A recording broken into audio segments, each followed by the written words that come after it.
एक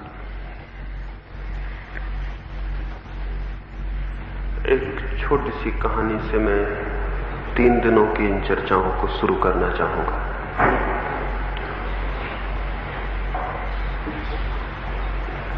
एक व्यक्ति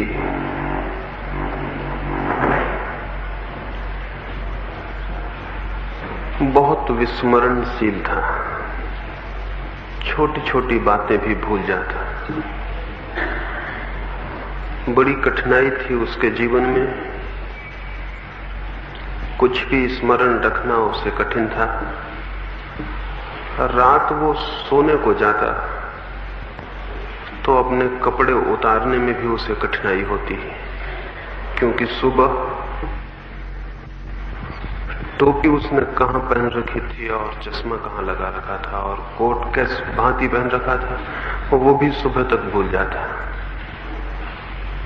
तो करीब करीब कपड़े पहनकर ही सो जाता था ताकि सुबह फिर से स्मृति को कष्ट देने की जरूरत न पड़े। पास में ही एक चर्च था और चर्च के पुरोहित ने जब उसके विस्मरण की ये बात सुनी तो बहुत हैरान हुआ। और एक रविवार की सुबह जब वो आदमी चर्च आया था तो उसे कहा, एक किताब पर लिख रखो कौन सा कपड़ा कहां पहन रखा था, किस भांति पहन रखा था, ताकि तुम रात में कपड़े उतार सको और सुबह उस किताब के आधार पर उन्हें वापस पहन सको। उस रात उसने कपड़े उतार दिए और किसी किताब पर सब लिख लिया। सुबह उठा और सब तो ठीक था। टोपी सिर पर पहननी है ये भी लिखा था, कोट कहां पहनना है ये भी लिखा था, कौन सा मोजा किस पैर में पहनना है ये भी लिखा था, कौन सा जूता किस पैर में डालना है ये भी लिखा था। लेकिन वो ये लिखना भूल गया कि खुद कहां है, और तब बहुत परेशान हुआ। सब चीजें तो ठीक थी और सब चीजें कहां पहननी ये भी ज्ञात था, लेकिन मैं कहां हूं ये वो रात लिखना भूल गया था।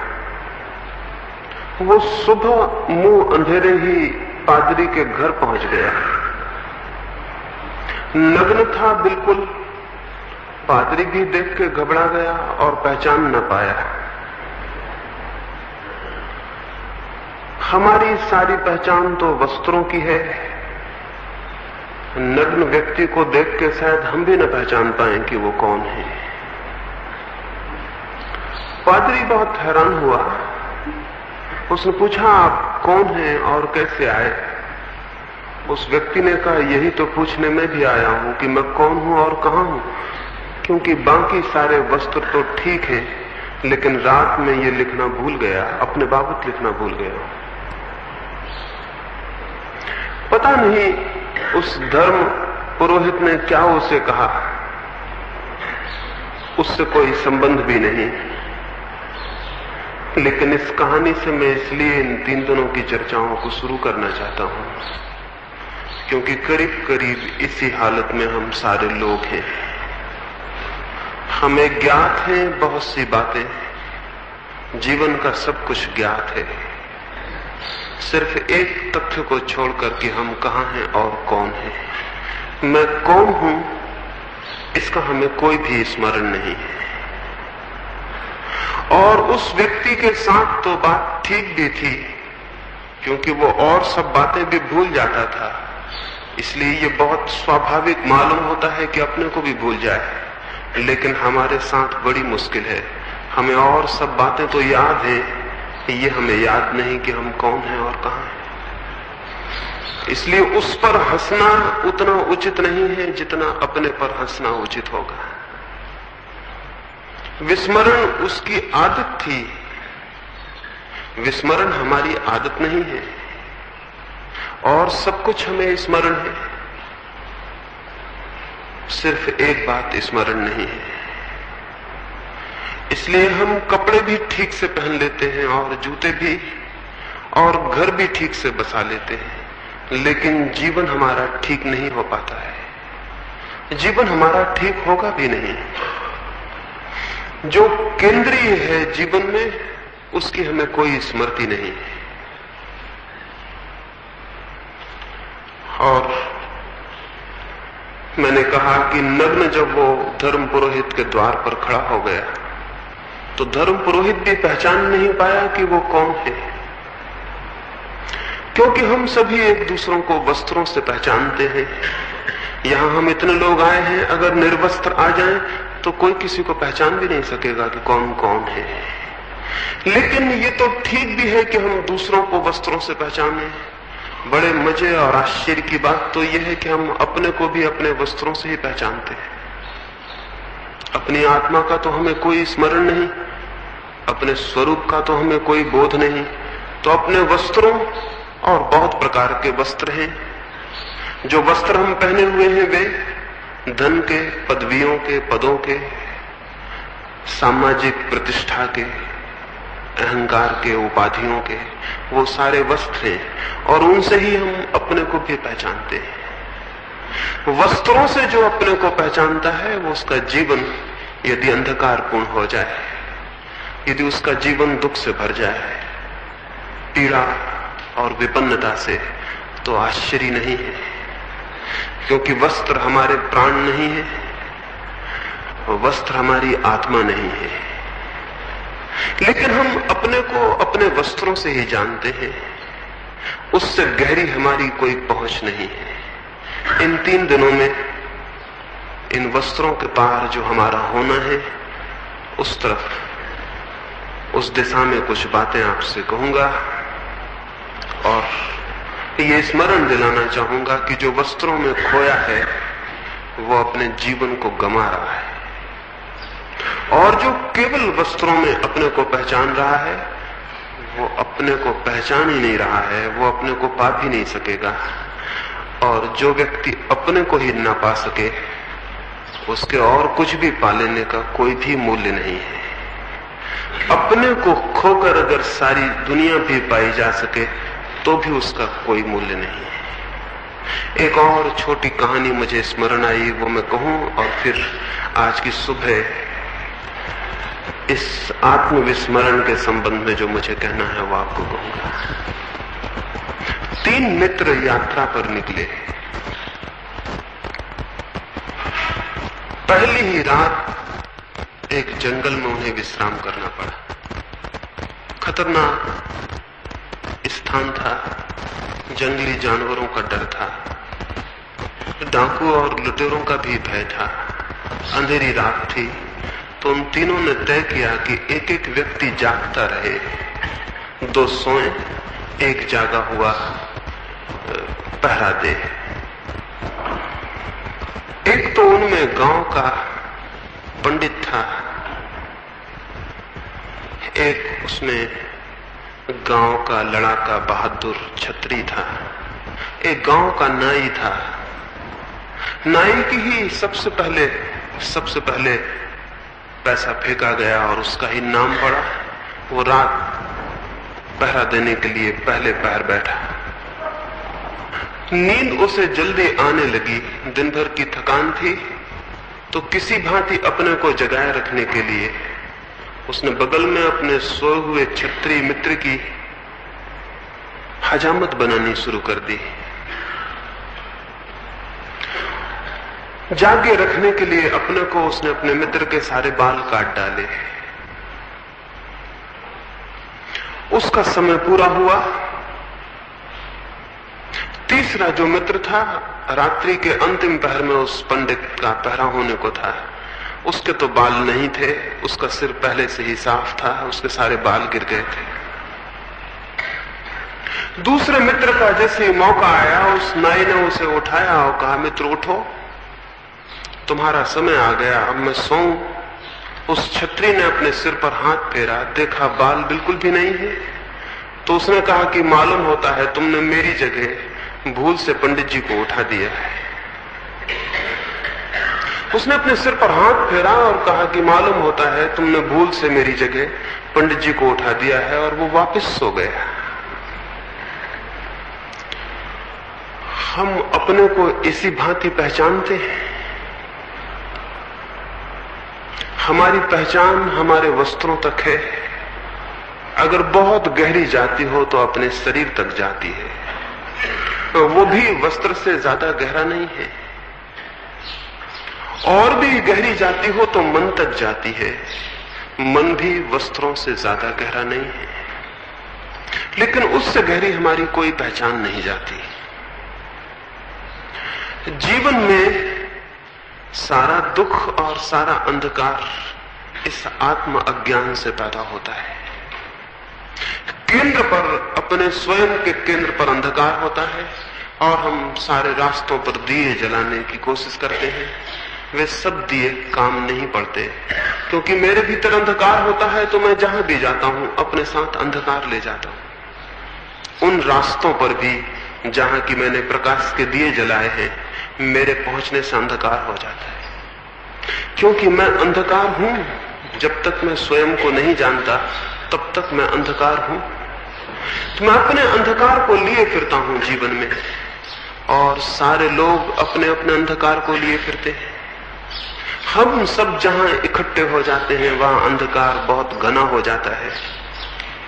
एक एक व्यक्ति उतने अंधकार में है, और जहां पूरी मनुष्य जाति इकट्ठी हो वहां अंधकार बहुत घना हो जाता है।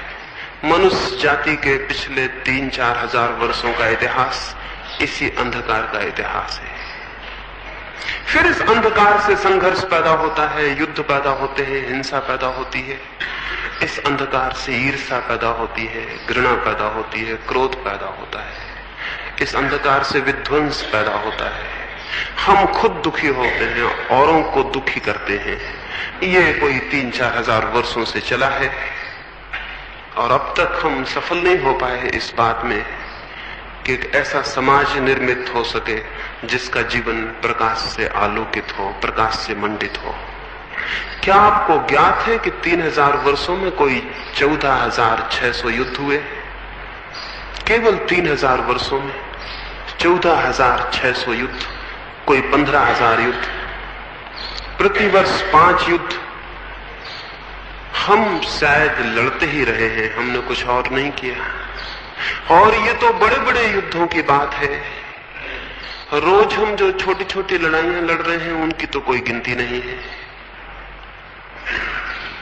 जो हम रोज छोटी छोटी हिंसा कर रहे हैं उसका तो कोई आकलन नहीं, कोई गणना नहीं है।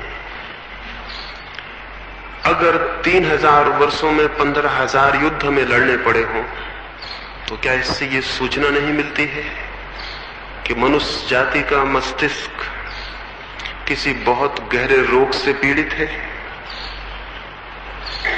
कोई इन 3000 वर्षों में मुश्किल से थोड़े से वर्ष हैं जब युद्ध न हुआ हो, और उन वर्षों को भी हम शांति का समय नहीं कह सकते, क्योंकि उन क्षणों में हमने नए युद्धों की तैयारियां की हैं। या तो हम लड़ते रहे हैं या हम लड़ने की तैयारियां करते रहे हैं। मनुष्य के पूरे इतिहास को 2 खंडों में बांटा जा सकता है, युद्ध के खंड और युद्ध की तैयारियों के खंड। शांति हमने अब तक नहीं जानी, और व्यक्तिगत जीवन में भी हम देखें तो शांति का कहीं कोई पता नहीं मिलेगा। कोई आनंद की किरण उपलब्ध नहीं होगी, कोई प्रेम का संगीत नहीं सुनाई पड़ेगा। हम सारे लोग यहां इकट्ठे हैं, कौन अपने भीतर प्रेम के संगीत को अनुभव करता है? कौन अनुभव करता है अपने भीतर सुगंध को, जीवन की? कौन अनुभव करता है जीवन की धन्यता को, कृतार्थता को? एक अर्थहीनता, एक मीनिंगलेसनेस हमें पकड़े है, लेकिन किसी भांति हम जिए जाते हैं कल की आशा में। शायद कल सब ठीक हो जाएगा, लेकिन जिसका आज गलत है उसका कल कैसे ठीक होगा? क्योंकि कल तो आज से ही निकलेगा, आज से ही पैदा होगा। अगर आज दुख से भरा है तो स्मरण रखें, कल आनंद से भरा हुआ नहीं हो सकता है, क्योंकि कल का जन्म तो आज से होगा। कल आने वाला जीवन आप पैदा करेंगे, उसे आप प्रतिक्षण पैदा कर रहे हैं। तो यदि आज दुखी हैं तो जान लें कि कल भी दुखी रहेंगे। कल की आशा में, कल की सुख की आशा में आज के दुख को झेला तो जा सकता है, लेकिन कल के सुख को निर्मित नहीं किया जा सकता। कल के आनंद की कल्पना में आज की पीड़ा को सहा जा सकता है, लेकिन कल के आनंद को पैदा नहीं किया जा सकता। इसलिए आनंद है केवल आशा और जीवन है दुख। ऐसा हमारे सबके अनुभव में है। ये कोई सिद्धांत की बात नहीं है। जो भी अपने जीवन को थोड़ा सा खोलकर देखेगा उसे ये दिखाई पड़ेगा। ये सीधे तथ्य हैं। जीवन के संबंध में पहला तथ्य यही है कि जिस भांति हम उसे जी रहे हैं उस भांति कहीं कोई आनंद का फूल उसमें नहीं लगता है और ना लग सकता है। इसलिए कल की आशा पर कल ठीक हो जाएगा, कल आने वाले वर्ष या आने वाली जिंदगी में, परलोक में, पुनर्जन्म में सब ठीक हो जाएगा कि ये सब कल की आशा का विस्तार है। कोई सोचता हो कि इस जन्म के बाद अगले जन्म में सब ठीक हो जाएगा, वो उसी तरह की भ्रांति में है जिस तरह की भ्रांति में जो सोचता है आज दुख है, कल शांति, कल सुख हो जाएगा। कोई सोचता हो मोक्ष में सब ठीक हो जाएगा तो भ्रांति में है, क्योंकि कल मुझसे पैदा होगा। आने वाला जन्म भी, मोक्ष भी, जो भी होने वाला है वो मुझसे पैदा होगा। और अगर मेरा आज अंधकारपूर्ण है तो कल मेरा प्रकाशित नहीं हो सकता।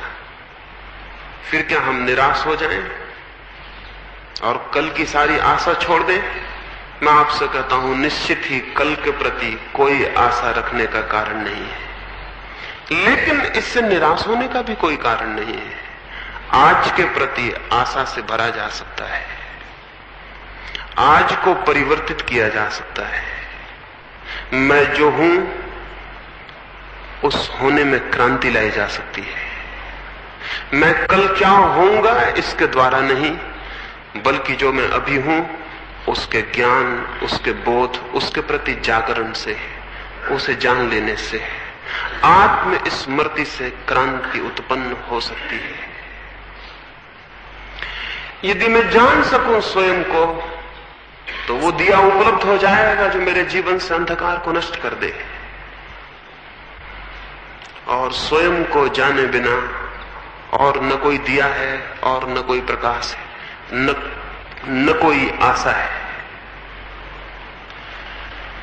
पहली बात, हम स्वयं को नहीं जानते हैं। ये जान लेना स्वयं को जानने के प्रति पहला चरण है।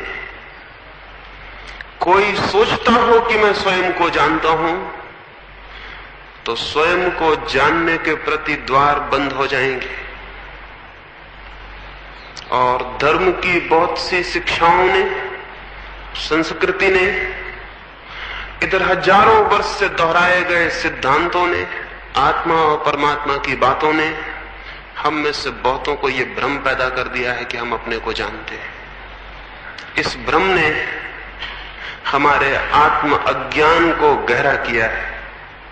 स्वयं को जानने के भ्रम से बड़ा, इन शब्दों और सिद्धांतों के आधार पर स्वयं को जानने के भ्रम से बड़ा आत्मज्ञान में और कोई दूसरा अटकाव, कोई दूसरी दीवार, कोई दूसरा अवरोध नहीं।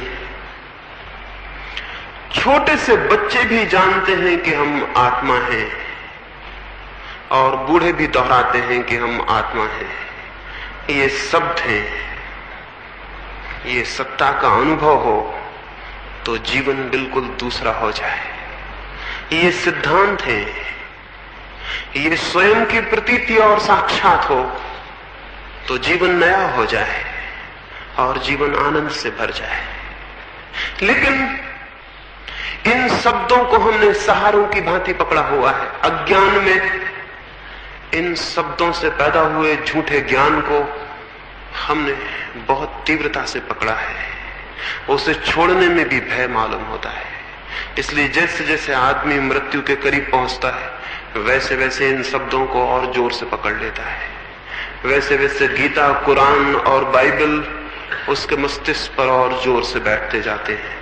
वैसे वैसे वो मंदिरों के द्वार खटखटाने लगता है और साधु सन्यासियों के सत्संग में बैठने लगता है, ताकि इन शब्दों को जोर से पकड़ ले, ताकि आती हुई मौत के विरोध में कोई सुरक्षा का उपाय बना ले। इसलिए जितने लोग मृत्यु से भयभीत होते हैं वे सभी आत्मा की अमरता में विश्वास कर लेते हैं। उनका ये विश्वास उनका ज्ञान नहीं है। कोई विश्वास कभी ज्ञान नहीं होता, सब विश्वास अज्ञान होते हैं। जीवन के प्रति जो भी हम माने हुए बैठे हैं वो सब हमारा अज्ञान है, और उस मानने के कारण ज्ञान तक जाने का सारा द्वार बंद है। स्वयं की स्मृति में, स्वयं के संबंध में प्रचलित सिद्धांत सबसे बड़ी बाधाएं हैं। सिद्धांत तो क्या बाधा है, हम उन पर विश्वास कर लेते हैं, ये बाधा है। हमारे विश्वास बाधा है।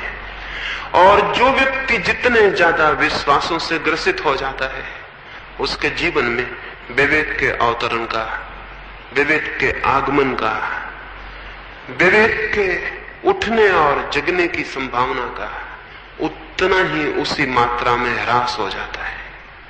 असंभव हो जाती है ये बात कि हम स्वयं को जान सकें, क्योंकि स्वयं को जानने के सिद्धांत हमें ये भ्रम पैदा कर देते हैं कि हम जानते हैं, और ये भ्रम बहुत तलों पर है।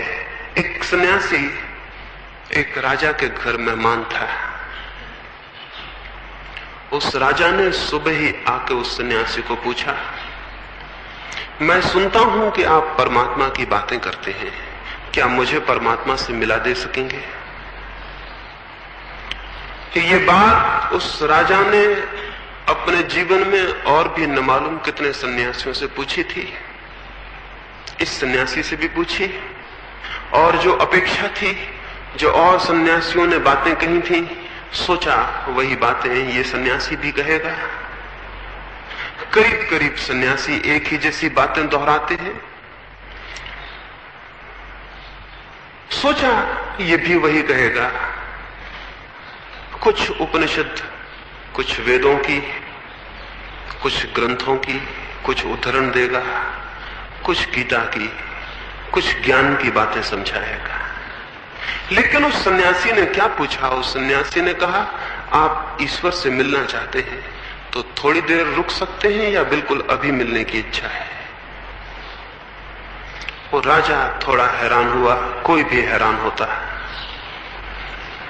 ये ख्याल न था कि बात इस भांति पूछी जाएगी। सोचा शायद समझने में भूल हो गई है।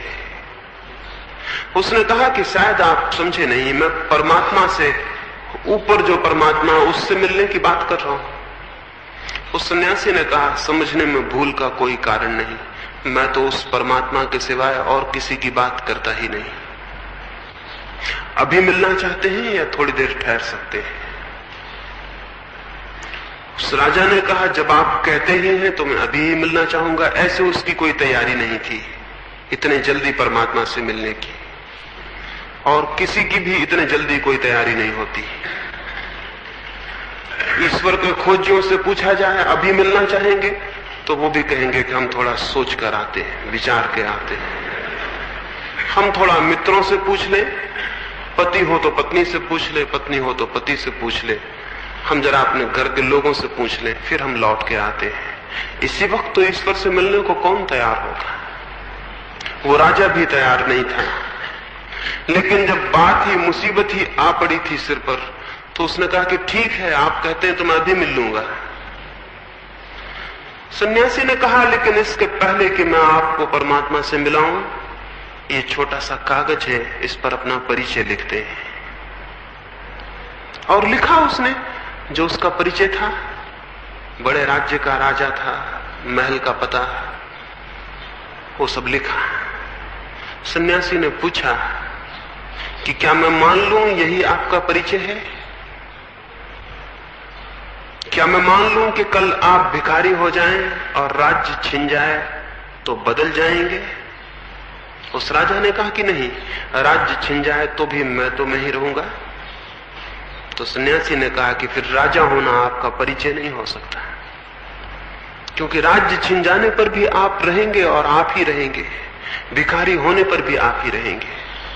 तो फिर राजा होना आपका परिचय नहीं हो सकता। और ये जो नाम लिखा है, माँ बाप दूसरा नाम भी दे सकते थे, और आप भी चाहें तो दूसरा नाम रख ले सकते हैं, उससे भी बदल नहीं जाएंगे।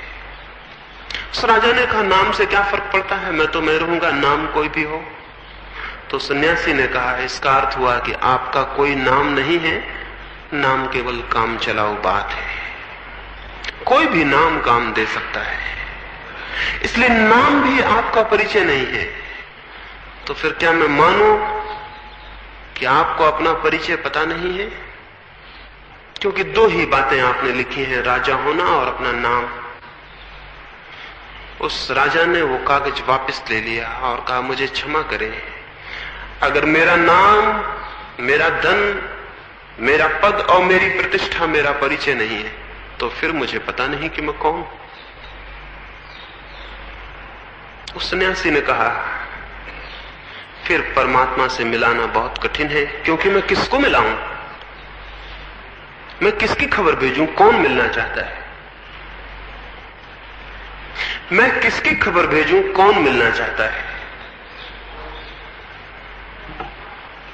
जाओ और खोजो कि कौन हो, और जिस दिन खोज लोगे उस दिन मेरे पास नहीं आओगे कि परमात्मा से मिला दूं। क्योंकि जिस दिन तुम स्वयं को पालोगे उस दिन उसे भी पालोगे जो सबके भीतर है। क्योंकि जो मेरे भीतर है और जो किसी और के भीतर है और जो सबके भीतर है, वो बहुत गहरे में संयुक्त है और एक है और समग्र है। लेकिन इस मैं का तो हमें कोई भी पता नहीं है।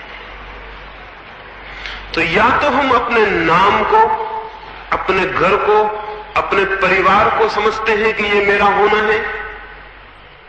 अगर किसी भांति इससे हमारा छुटकारा हो जाए और हम ये जान सकें कि मेरा नाम, मेरा घर, मेरा वंश, मेरा राष्ट्र, मेरी जाति, मेरा धर्म, ये मेरा होना नहीं है, अगर किसी भांति ये बोध भी आ जाए, तो फिर हम तोतों की भांति उन शब्दों को दोहराने लगते हैं जो ग्रंथों में लिखे हैं और शास्त्रों में कहे। तब हम दोहराने लगते हैं कि मैं आत्मा हूं, मैं परमात्मा हूं, अहम ब्रह्मास्मि, और न मालूम क्या क्या हम दोहराने लगते हैं। मैं आपसे कहूं कि जिस भांति नाम आपको सिखाया गया है, उसी भांति ये बातें भी आपको सिखाई गई हैं, इनमें भेद नहीं है।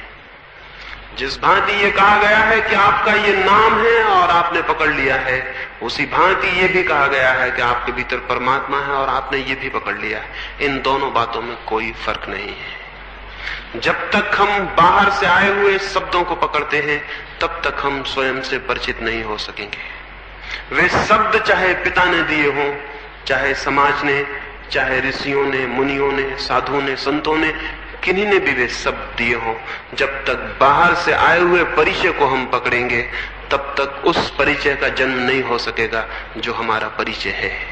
तब तक हम उसे नहीं जान सकेंगे, तब तक उसे जानने का कोई मार्ग नहीं है। तो या तो हम जिसे सांसारिक कहते हैं उस तरह के परिचय को पकड़ लेते हैं, या जिसे आध्यात्मिक कहते हैं उस तरह के परिचय को पकड़ लेते हैं। लेकिन दोनों परिचय पकड़े गए होते हैं, दोनों परिचय बाहर से मिलते हैं। जो परिचय बाहर से मिलता है वो आत्म परिचय नहीं है।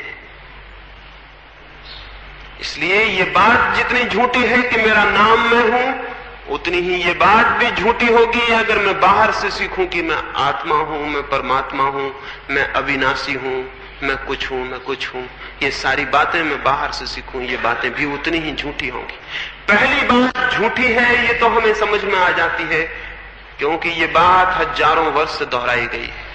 लेकिन दूसरी बात भी झूठी है, इसे समझने में थोड़ी कठिनाई होती है, क्योंकि तब हम एक अतल अंधकार में छूट जाते हैं और अज्ञान में छूट जाते हैं। क्योंकि सांसारिक परिचय भी हमारा परिचय नहीं है और तथाकथित आध्यात्मिक परिचय भी हमारा परिचय नहीं है, तो फिर हमारा परिचय क्या है? तब हम एक अज्ञान में और अंधकार में छूट जाते हैं। और अज्ञान से भय मालूम होता है, अज्ञान से डर मालूम होता है। मैं अपने को नहीं जानता हूं, इस बात के बोध से भयभीत होता है चित्त। इसलिए हम कोई ना कोई परिचय तो मान लेना चाहते हैं। गृहस्थ का एक परिचय है और सन्यासी का एक परिचय है। ये दोनों परिचय झूठे हैं। इनमें से किसी एक को हम पकड़ के तृप्ति कर लेना चाहते हैं। तो गृहस्थी से कोई छूटता है तो सन्यासी हो जाता है और सन्यास में पकड़ जाता है। और एक तरह के वस्त्रों से छूटता है तो दूसरे तरह के वस्त्रों को स्वीकार कर लेता है। और एक तरह के नाम से छूटता है तो दूसरा नाम ग्रहण कर लेता है। सन्यासी का नाम बदल देते हैं हम, दूसरा नाम दे देते हैं उसे। कपड़े बदल देते हैं, दूसरे वस्त्र दे देते हैं उसे। उसका ढंग बदल देते हैं, दूसरा ढंग दे देते हैं उसे। लेकिन उस रिक्त स्थान में छूटने को कोई राजी नहीं है जहां हमारा कोई परिचय नहीं है, ना सांसारिक और ना आध्यात्मिक। उस खाली जगह में खड़े होने को कोई राजी नहीं। जो उस खाली जगह में खड़े होने को राजी हो जाता है वही केवल स्वयं को जान पाता है। जो अपने सब परिचय छोड़ देता है और अपरिचय में खड़ा हो जाता है, जो अपने संबंध में सारे ज्ञान छोड़ देता है और अज्ञान में खड़ा हो जाता है, उसी अज्ञान में, उसी न जानने में, उसी नॉट नोइंग में, उस न जानने में, जब मुझे कुछ भी पता नहीं अपने बाबत और जो भी पता है उसे मैं छोड़ देता हूं, उसी स्थिति में, उसी क्रांति के क्षण में वो परिवर्तन घटित होता है जहां स्वयं के बोध का जन्म होता है। जब तक मैं किसी भी परिचय को पकड़ता हूं तब तक उस बोध के पैदा होने की भूमिका खड़ी नहीं होती। जब तक मैं कोई भी सहारा पकड़ता हूं तब तक उसके जगने का कोई कारण पैदा नहीं होता जो मेरे भीतर सोया है। जब मैं सब सहारा छोड़ देता हूं, एक छोटी सी घटना मुझे स्मरण आती, बिल्कुल काल्पनिक होगी। मैंने सुना है कि कृष्ण एक दिन भोजन करते थे और बीच भोजन में उठे और द्वार की तरफ भागे।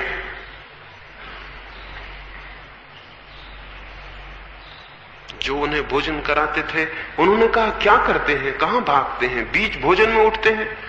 उन्होंने कहा, मेरा एक भक्त बहुत कष्ट में पड़ा हुआ है, दुष्ट उसे सता रहे हैं, उसे पत्थर मार रहे हैं। ये कह के वो भागे, द्वार के बाहर भी निकल गए, लेकिन द्वार से फिर वापस लौट आए, भोजन करने बैठ गए। तो जिन्होंने पहला प्रश्न पूछा था उन्होंने पूछा, आप लौट आए बीच से? उन्होंने कहा, उस भक्त ने खुद भी पत्थर अपने हाथ में उठा लिया है, अब मेरे जाने की वहां कोई जरूरत नहीं रह गई। अभी लोग उसे मार रहे थे, वो निहत्ता असहाय खड़ा हुआ झेल रहा था। मेरी जरूरत थी, अब उसने पत्थर खुद भी उठा लिए हैं, अब मेरी कोई भी जरूरत नहीं। कहानी तो काल्पनिक ही होगी, लेकिन मनुष्य के जीवन में जो भी सोया है, चाहे उसे कोई नाम दे, सत्य कहें, आत्मा कहें, परमात्मा या कोई और नाम दे, कृष्ण कहें, क्राइस्ट कहें या कुछ और कहें, जो भी भीतर सोया है, जब तक आप बेसहारा नहीं हो जाएंगे तब तक उसके उठने के और जगने का कोई कारण नहीं है। जब तक आप कुछ पकड़ लेंगे तब तक वो सोया रहेगा, और जब आपकी कोई पकड़ नहीं होगी और हाथ खाली हो जाएंगे और आप बेसहारा खड़े हो जाएंगे, जब आपकी कोई सुरक्षा नहीं रह जाएगी, कोई सहारा नहीं रह जाएगा, कोई परिचय, कोई ज्ञान, और आप निपट अज्ञान में और बेसहारा खड़े होने का साहस करेंगे, उसी क्षण केवल वो जागता है जो हमारे भीतर सोया है। उसी क्षण वहां स्फुरना होगी, उसी क्षण वहां कोई बीज टूटता है और अंकुरित होता है, उसी क्षण वहां कोई अंधकार टूटता है, कोई ज्योति जागती, उसके पहले नहीं, उसके पहले असंभव है, उसके पहले बिल्कुल असंभव है, क्योंकि उसके पहले हम कोई न कोई पूरक, कोई न कोई सब्स्टिट्यूट खोज लेते हैं।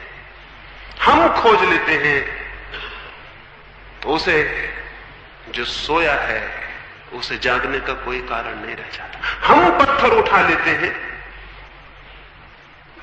फिर कठिनाई हो जाती है,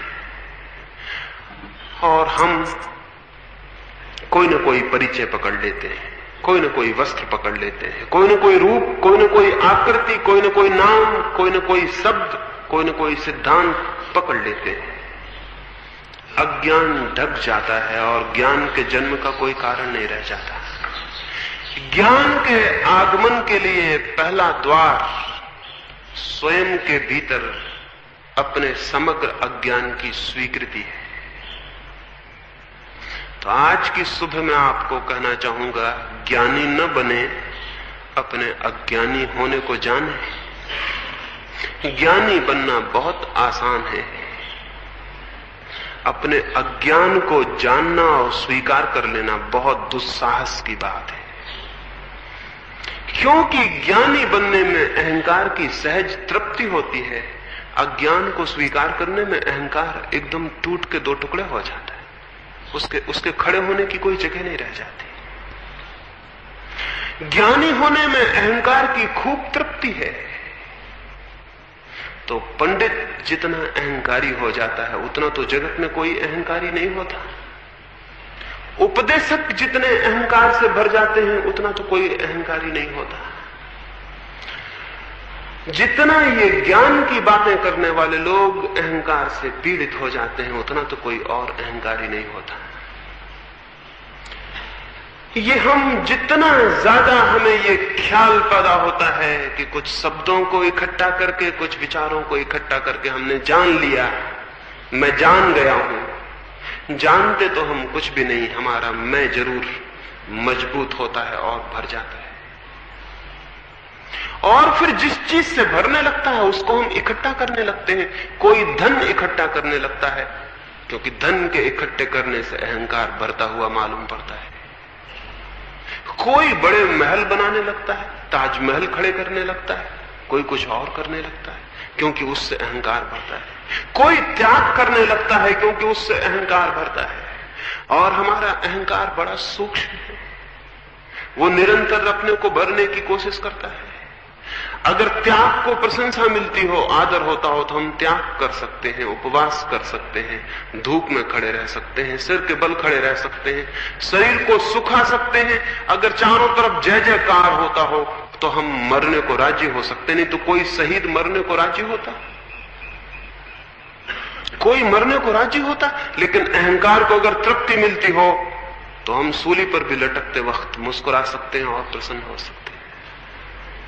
एक फकीर था नसीरुद्दीन, फकीर हुआ उसके पहले एक राजा के घर वजीर था। राजा और नसीरुद्दीन एक दफा शिकार करने को गए।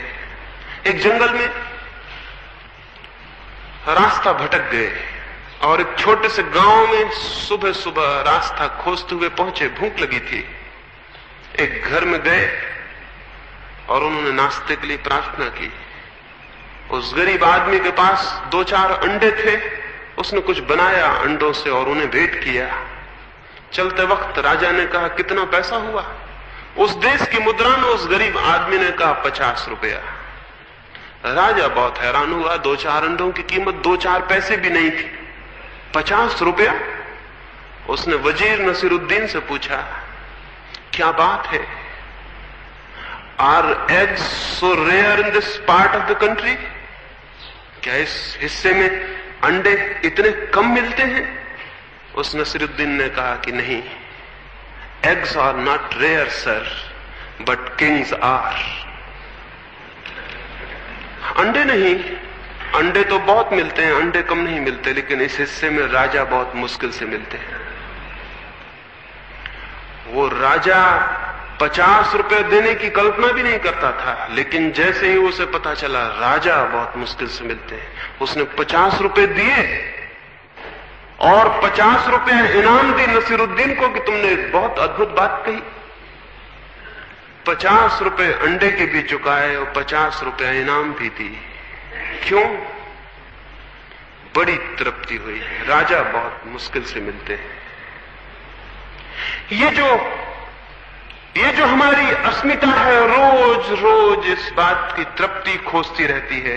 जिस चीज से आप न्यून होते जाते हैं वही चीज आपके अहंकार की तृप्ति करने लगती है।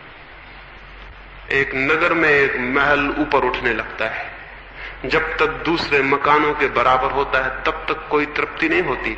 जब दूसरे मकानों से ऊपर उठने लगता है तो तृप्ति होनी शुरू हो जाती है। और जितना ऊपर उठने लगता है और जिस दिन अकेला रह जाता है, उस गांव में एक ही रह जाता है ऊंचा मकान, उस दिन खूब तृप्ति होने लगती है।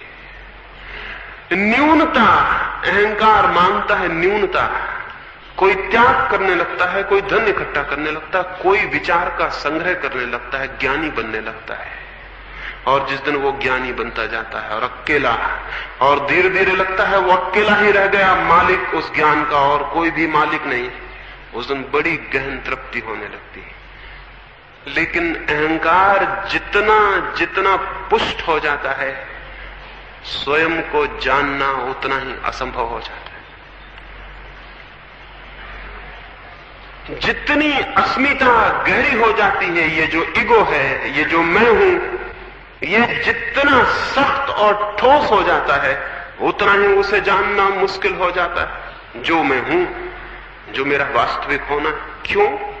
क्योंकि अस्मिता मेरे द्वारा निर्मित है, अहंकार मेरा निर्माण है, और मैं मेरा निर्माण नहीं हूं। मेरा होना, मेरी आत्मा, मेरी वास्तविकता मेरा निर्माण नहीं है। अस्मिता, अहंकार मेरा निर्माण है, मेरा क्रिएशन है। एक ने बड़े मकान को बना के अपने अहंकार को निर्मित किया है, एक ने धन इकट्ठा करके, एक ने राष्ट्रपति तक की यात्रा पूरी करके अपने अहंकार को इकट्ठित किया है, एक ने ज्ञान को इकट्ठा करके अपने अहंकार को इकट्ठा किया। ये हमारा निर्माण है, ये हमने बनाया है। और मैं मेरा निर्माण नहीं हूं। तो वो जो मेरे भीतर अनिर्मित है, असृष्ट है, जो मेरे भीतर मेरे जानने, मेरे होने के पहले है, मेरे करने के पहले है, मेरे जन्म के पहले जो मेरे भीतर है, उसे जानने के लिए जिस अहंकार को मैंने निर्मित किया है, ये बाधा बन जाएगा। इसलिए न तो त्यागी जानता है, और न ज्ञानी, और न धनी, और न पदलोलुप, और न महत्वाकांक्षी। कौन जानता है? जानने के द्वार पर पहली तो बात यही है कि वो जान पाता है जो सब भांति नहीं जानता हूं, इसकी स्वीकृति को उपलब्ध होता है। इस स्वीकृति को जानते ही, पहचानते ही कि मैं नहीं जानता हूं, और कोई पकड़ने का ख्याल नहीं रह जाता। मैं खाली हाथ खड़ा रह जाता हूं, खाली हाथ खड़ा रह जाता हूं, खाली मन। मैं आपसे पूछूं आपका नाम क्या है, आप बहुत जल्दी उत्तर दे देते हैं कि मेरा नाम राम है, विष्णु है, या कुछ और है। क्यों? इतने विश्वस्त हैं कि यह आपका नाम है। कभी सोचा, कभी विचारा कि मैं ये क्या कह रहा हूं? एक जल्दी से नाम निकल आता है, हम नाम उत्तर दे देते हैं, बात खत्म हो जाती है। कभी थोड़ी देर ठहर जाएं और सोचें, मेरा नाम है कुछ, तो शायद भीतर एक सन्नाटा हो जाए, एक साइलेंस हो जाए, एक मौन हो जाए। कोई नाम खोजे से न मिले तो एक मौन पैदा हो जाए।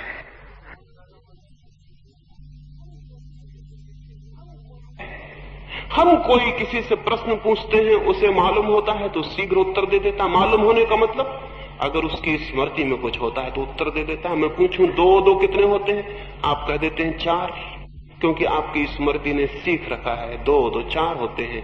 पूछा, उत्तर दे दिया। मैं आपसे पूछूं भीतर कौन है, आप कह दें आत्मा, ये भी स्मृति ने सीख रखा है 2 4 वाला उत्तर दे दिया गया। लेकिन स्मृति ज्ञान नहीं है। तो स्वयं की खोज में पूछते वक्त कि मैं कौन हूं, उत्तर की अपेक्षा न करें, क्योंकि जो भी उत्तर आएगा वो स्मृति से आएगा, झूठा होगा, सीखा हुआ होगा। सब सीखी हुई बातें झूठी होती, ज्ञान नहीं बनती। कुछ भी सीखा हुआ ज्ञान नहीं बनता है। जीवन में जो क्षुद्र है वो सीखा जा सकता है, क्योंकि वो बाहर है। जीवन में जो विराट है वो सीखा नहीं जा सकता, क्योंकि वो भीतर है। जो भीतर है उसे बाहर से नहीं सीखा जा सकता, उसे जाना जा सकता है, उसे उघाड़ा जा सकता है, उसे डिस्कवर किया जा सकता है, उसे पहचाना जा सकता है, लेकिन सीखा नहीं जा सकता। उसे जाना जा सकता है, लेकिन याद नहीं किया जा सकता। तो जब भी प्रश्न पूछें कि मैं कौन हूं, और वो मनुष्य कभी धार्मिक ना हो पाएगा जिसने अपने से ये ना पूछा हो कि मैं कौन, और वो मनुष्य कभी सत्य को ना जान पाएगा और कभी आनंद को भी उपलब्ध ना हो पाएगा जिसने अपने प्राणों की सारी गहराई में न पूछा हो कि मैं कौन हूं। और अगर कोई भी उत्तर आता हो तो उत्तर को इंकार कर दें, क्योंकि उत्तर सीखा हुआ होगा, स्मृति से आया हुआ होगा। और स्मृति तो केवल वही जानती है जो सीख लिया गया है। स्मृति उसे नहीं जानती जिसे हम नहीं जानते, जो अज्ञात है, अननोन है, जो अभी अपरिचित है, उसे स्मृति नहीं जानती। स्मृति तो जो सीख लिया गया उसका संग्रह है। स्मृति के उत्तर को इंकार करें। स्मृति कहे विष्णु हो तो उसे जाने दें, उसे पकड़े ना। स्मृति कहे आत्मा हो, उसे जाने दें, उसे पकड़े ना। स्मृति कहे परमात्मा हो, स्मृति कहे कुछ भी नहीं, केवल पदार्थ हो। अगर नास्तिक घर में पले तो स्मृति कहेगी कुछ भी नहीं है, केवल शरीर हो। अगर धार्मिक घर में पले, स्मृति कहेगी आत्मा हो, अजर अमर आत्मा हो। ये दोनों शिक्षाएं हैं, इनको छोड़ दें। नास्तिक को आस्तिक को जाने दें, ग्रंथों से आए हुए उत्तर को जाने दें। फिर क्या होगा? जब कोई उत्तर ना आएगा तो क्या होगा? जब किसी उत्तर की स्वीकृति ना होगी तो क्या होगा? भीतर एक सन्नाटा हो जाएगा, एक मौन खड़ा हो जाएगा, एक साइलेंस पैदा हो जाएगी। और उसी मौन से, उसी सन्नाटे से, उसी शून्य से उस चीज का अनुभव आना शुरू होता है जो स्वयं का होना है। पूछें मैं कौन हूं, और कृपा करके किसी उत्तर को न पकड़े। पूछें मैं कौन हूं, और प्रश्न ही रह जाने दें, उत्तर नहीं।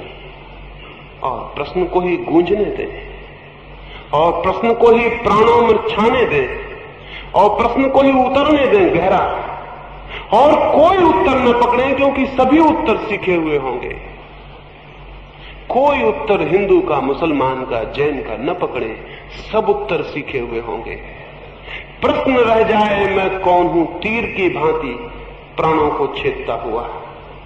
सिर्फ प्रश्न रह जाए मैं कौन हूं, और कोई उत्तर न हो, तो आप हैरान होंगे। उसी अंतराल में, उसी खाली जगह में, उसी मौन में वो किरण उतरनी शुरू होगी स्वयं की। स्वयं को जानने का पहला साक्षात, स्वयं के अनुभव का पहला बोध, पहला प्रकाश उतरना शुरू होगा। तो आज की सुबह निवेदन करना चाहता हूं, पूछें अपने से मैं कौन हूं, और किसी उत्तर को स्वीकार न करें जो बाहर से आया हुआ हो। किसी उत्तर को स्वीकार न करें, चाहे वो किसी भगवान के अवतार का उत्तर हो, चाहे किसी तीर्थंकर का, चाहे किसी ईश्वर पुत्र का, चाहे किसी पैगंबर का, चाहे किसी बुद्ध पुरुष का, किसी का भी उत्तर हो, उसे स्वीकार न करें। परमात्मा की खोज के मार्ग पर, सत्य की खोज के मार्ग पर जो भी बीच में आ जाए उसे विदा कर दें, उसे कहें हट जाओ। चाहे वो तीर्थंकर हो, चाहे ईश्वर पुत्र हो, चाहे भगवान स्वयं हो, उसे कहें कि रास्ता छोड़ दो। मैं जानना चाहता हूं, तो मुझे किसी के भी उत्तर को स्वीकार करने की कोई गुंजाइश नहीं है। मैं देखना चाहता हूं, तो मैं किसी दूसरे की उधार आंख से नहीं देख सकता। और मेरे प्राण निस्पंदित होना चाहते हैं, तो मेरा हृदय धड़केगा तो ही ये हो सकता है, किसी और के हृदय की धड़कन से ये नहीं हो सकता। ये जो हमारा सीखा हुआ ज्ञान है, ये हमारे ज्ञान के जन्म में बाधा है। अज्ञान नहीं, झूठा ज्ञान सीखा हुआ ज्ञान बाधा है, अज्ञान नहीं। ज्ञान, सीखा हुआ ज्ञान अवरोध है, वही रोक रहा है, वही दीवार बन के खड़ा है। अज्ञान तो अत्यंत निर्दोष स्थिति में खड़ा कर देगा, बहुत इनोसेंस में खड़ा कर देगा, बहुत सरलता में, बहुत निरअहंकार स्थिति में खड़ा कर देगा। इसलिए एक बात, और जो इस बात को पूरा न कर सके वो आगे खोज नहीं कर सकेगा। जो अपने अज्ञान को स्वीकार न कर सके वो आगे खोज नहीं कर सकेगा। सोक्रेटिस के समय में एक व्यक्ति को देवी आती थी, पता नहीं, और उस व्यक्ति से किसी ने पूछा, जब वो आविष्ट था देवी से, पूछा कि यूनान में सबसे बड़ा ज्ञानी कौन है? उसने कहा सोक्रेटिस, सुकरात। वो सुकरात के पास गया और उसने सुकरात से पूछा कि ये घोषणा हुई है, देवी घोषणा है कि तुम यूनान के सबसे बड़े ज्ञानी हो। उसने कहा जाओ और देवी को कहना कि कुछ भूल हो गई है, क्योंकि मैं तो जैसे जैसे खोजता हूं, पाता हूं, मुझसे बड़ा और कोई अज्ञानी नहीं। जाओ, कहना कोई भूल हो गई है, क्योंकि मैं तो जैसे खोजता हूं, पाता हूं कि मुझसे बड़ा अज्ञानी कोई भी नहीं। जब मैं बच्चा था तो मुझ में थोड़ा ज्ञान था, कई बातें मुझे लगती थी कि मैं जानता हूं। जब मैं जवान हुआ तो मेरा ज्ञान और कम हो गया, मुझे कई बातें पता चली कि वो मेरा बचपना था, मैं जानता नहीं था। और अब जब मैं बूढ़ा हो गया हूं तो मैं पाता हूं कि जो भी मैं जानता था वो कुछ भी नहीं जानता था। अब तो एक अज्ञान मुझे घेर रहा है, मुझे लगता है मैं कुछ भी नहीं जानता। वो व्यक्ति वापस गया और उसने जाके कहा कि सुकरात तो कहता है कि मैं परम अज्ञानी हूं और मैं कुछ भी नहीं जानता हूं। वो व्यक्ति जो आविष्ट था वो हंसा और उसने कहा जाओ जाओ और उससे कहो इसीलिए उसे कहा कि वो महाज्ञानी है। इसीलिए कहो, इसीलिए कहा कि वो महाज्ञानी है, क्योंकि ज्ञान के अवतरण की भूमिका है अपने अज्ञान को पूरी तरह जान लेना, स्वीकार कर लेना, पहचान लेना।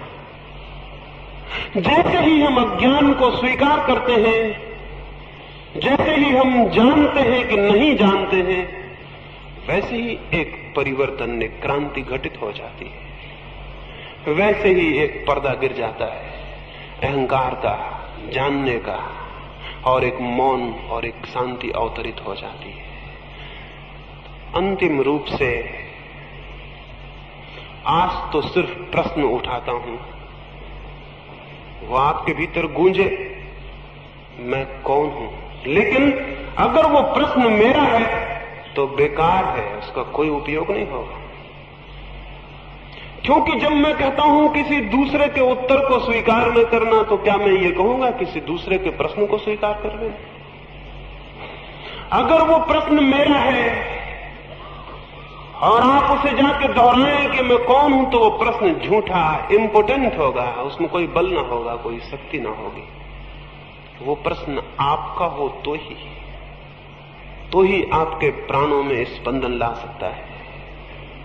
वो प्रश्न आपका हो तो ही आपके प्राणों में आंदोलन ला सकता है। वो प्रश्न आपका हो तो ही तीर की भांति आपके गहरे से गहरे अंतस्थल तक पहुंच सकता है। क्या आपके भीतर प्रश्न है? क्या आपके भीतर अपना प्रश्न है? क्या जीवन आपके मन में प्रश्न नहीं उठाता?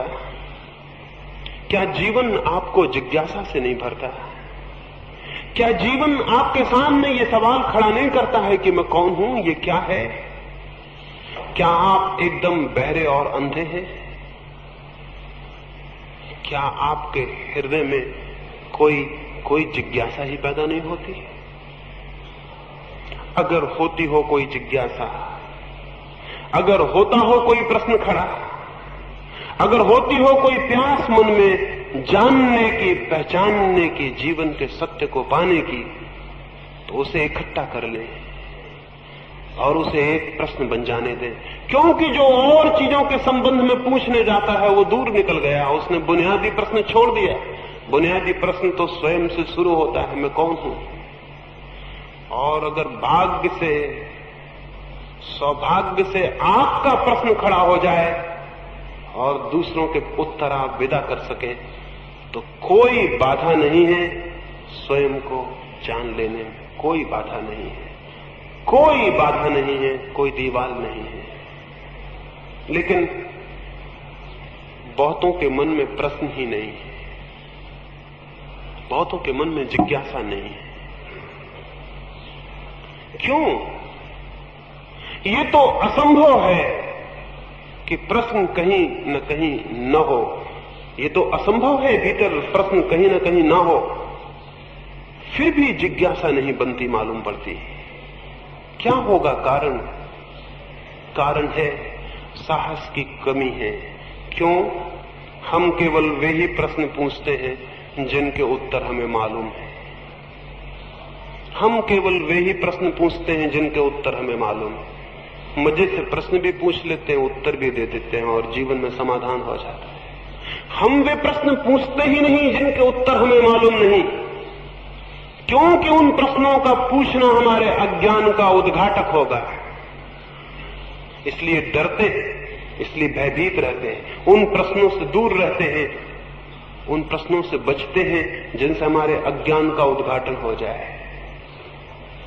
साहस चाहिए प्रश्न पूछने को, हिम्मत चाहिए। और हमारा तो उल्टा है हिसाब। जब साहस के और हिम्मत के दिन होते हैं तब तो हम कहते हैं ये धर्म की उम्र ही नहीं। जब बुढ़ापा आ जाए, मौत करीब आने लगे, तब फिर धर्म के दिन आते हैं। जितना साहस कम होता जाए और बल कम होता जाए और जितनी खोज की आकांक्षा कम होती जाए, हम समझते हैं कि तब धर्म के दिन आते हैं। मंदिरों में, चर्चों में बूढ़े लोग इकट्ठे हैं जो या तो मर चुके हैं या मरने वाले हैं। वो लोग वहां इकट्ठे हैं और धीरे धीरे ये ख्याल पैदा हो गया है कि वो इन्हीं लोगों का काम है। मैं आपसे निवेदन करता हूं, बूढ़ा मन तो कभी धर्म के सत्य को जान ही नहीं सकता। बूढ़ा आदमी नहीं कह रहा हूं, बूढ़ा मन, बूढ़ा मन तो कभी जान ही नहीं सकता। चाहिए युवा मन, चाहिए यंग माइंड, चाहिए बल से भरा हुआ मन, साहस से दूर की यात्रा करने का, अज्ञात की यात्रा करने का साहस हो तो प्रश्न खड़े हो जाएंगे। और तब वे ही प्रश्न खड़े होंगे जिनके उत्तर नहीं मालूम है। और जिन प्रश्नों के उत्तर नहीं मालूम है, अगर वे खड़े हो जाएं तो जीवन में एक नए प्रभात की शुरुआत होती है, एक नया मंगल प्रारंभ होता है। उसकी तरफ आंखें उठनी शुरू होती हैं जो सत्य है, सुंदर है, शिव है। उसकी तरफ जो परमात्मा है, उसकी तरफ जो हमारा वास्तविक होना है।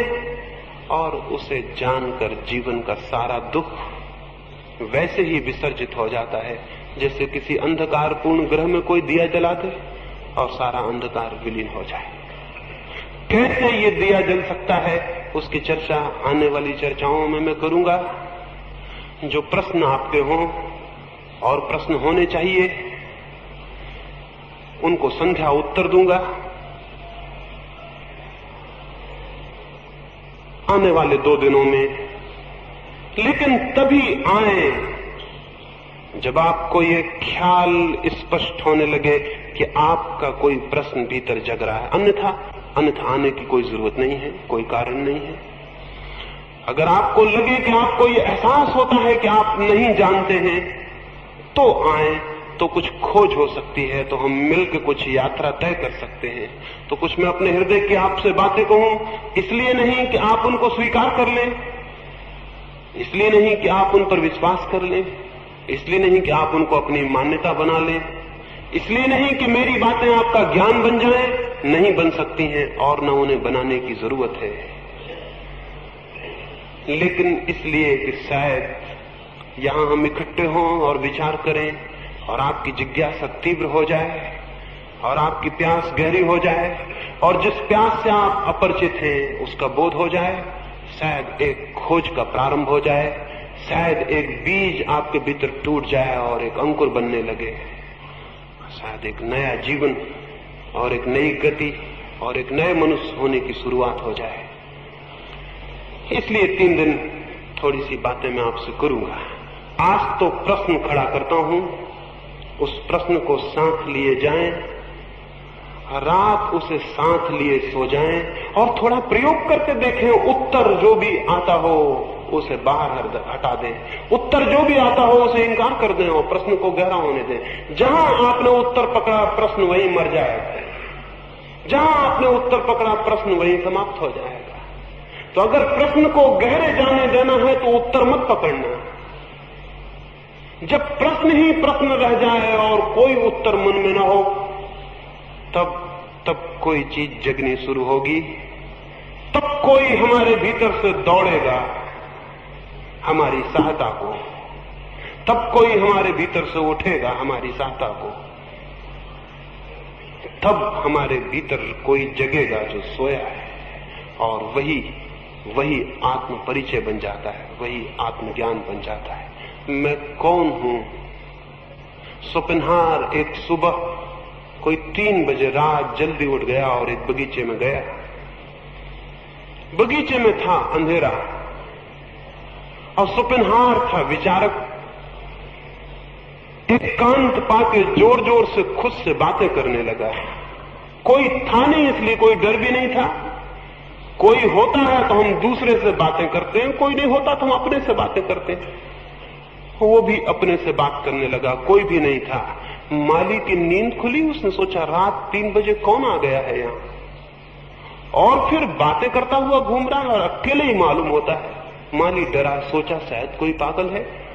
उसने लालटेन उठाई, अपना भाला उठाया और गया और दूर से चिल्ला के पूछा डर के मारे, कौन हो? शोपेनहावर हंसने लगा। हंसने से माली और घबरा गया। निश्चित ही पागल है, सुबह सुबह रात आ गया, अपने से बातें करता घूमता है। पूछा कौन हो, उत्तर क्यों नहीं देते? शोपेनहावर ने कहा मेरे मित्र, काश उत्तर दे सकता। इधर 30 वर्षों से अपने से यही पूछ रहा हूं, कौन हूं? खुद को ही पता नहीं चलता, तुम्हें क्या उत्तर दूं?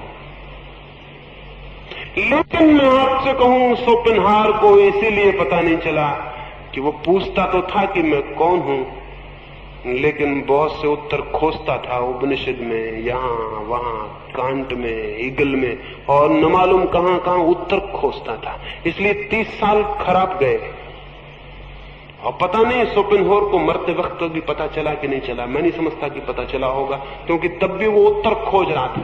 उत्तर खोज रहा है, भीतर प्रश्न है, उत्तर बाहर खोजे जा रहे हैं, उत्तर नहीं मिलेंगे। मैं आपसे कहता हूं प्रश्न में ही उत्तर छिपा है। बाहर मत खोजें और बाहर के किसी उत्तर को स्वीकार न करें और प्रश्न को आने दें पूरे वेग से कि वो सारे प्राणों के रंध्र रंध्र को भर दे, श्वास श्वास भर दे, हृदय की धड़कन धड़कन उससे भर जाए, प्रश्न ही रह जाए और कुछ ना हो। और तब वही, बिल्कुल वही प्रश्न के। तो कल अगर आपके मन में अपना प्रश्न हो तो आए। यहां कोई व्याख्यान नहीं है, कोई उपदेश नहीं है, यहां कोई आपको कुछ समझाने का कोई रस नहीं है, कोई आनंद नहीं है।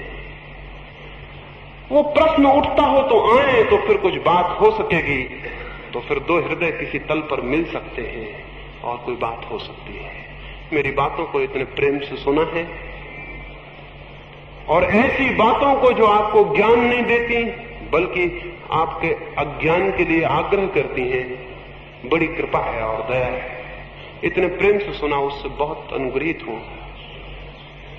परमात्मा करे आज जो अज्ञान है वो कल ज्ञान बन जाए, आज जो अंधकार है वो कल प्रकाश बन जाए। इस कामना के साथ आज की बात पूरी करता हूं। सबके भीतर बैठे परमात्मा को मेरे प्रणाम स्वीकार करें।